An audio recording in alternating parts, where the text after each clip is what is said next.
क्या 2011 में खत्म माने गए गद्दाफी युग की परछाई आज फिर लीबिया को डराने लगी? और क्या एक हत्या ने उस इतिहास को दोबारा जगा दिया है जिसे दुनिया भुला चुकी थी? दरअसल लीबिया से आई ये खबर सिर्फ एक शख्स की मौत की नहीं, ये खबर एक पूरे दौर, एक नाम और एक अधूरी कहानी की है।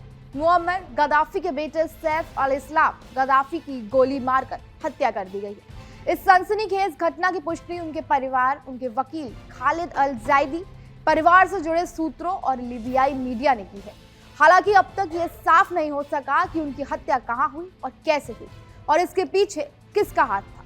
लेकिन इतना तय है कि ये मौत लीबिया के जख्मों को एक बार फिर हरा कर रही है। सैफ अल इस्लाम गद्दाफी सिर्फ एक तानाशाह का बेटा नहीं थे।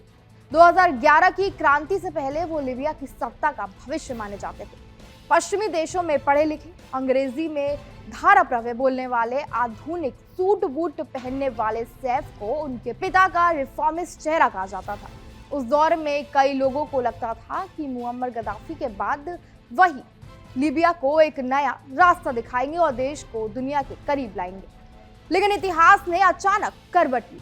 2011 में अरब स्प्रिंग की आग लीबिया तक पहुंची और गद्दाफी शासन के खिलाफ विद्रोह भड़क उठा। इसी दौरान सैफ अल इस्लाम की छवि पूरी तरह बदल गई।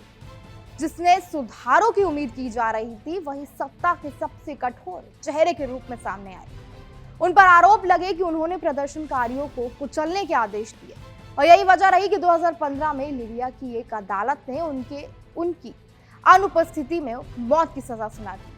अंतर्राष्ट्रीय आपराधिक न्यायालय ने भी उन पर मानवता के खिलाफ अपराधों के गंभीर आरोप लगाए। इसके बाद सैफ अल इस्लाम का जीवन रहस्यों में डूबता चला गया। कभी खबर आई कि वो पकड़े गए हैं, कभी कहा गया कि उन्हें रिहा कर दिया गया है, कभी वो जेल में बताए गए तो कभी गुप्त ठिकानों में छिपे होने की बात सामने आई। वो लीबिया की राजनीति में दिखाई नहीं देते थे, लेकिन उनका नाम हर बड़े राजनीतिक समीकरण में घूमता रहता था, जैसे कि वो एक परछाई थे। फिर साल 2021 में अचानक सैफ अल इस्लाम एक बार फिर सुर्खियों में आए।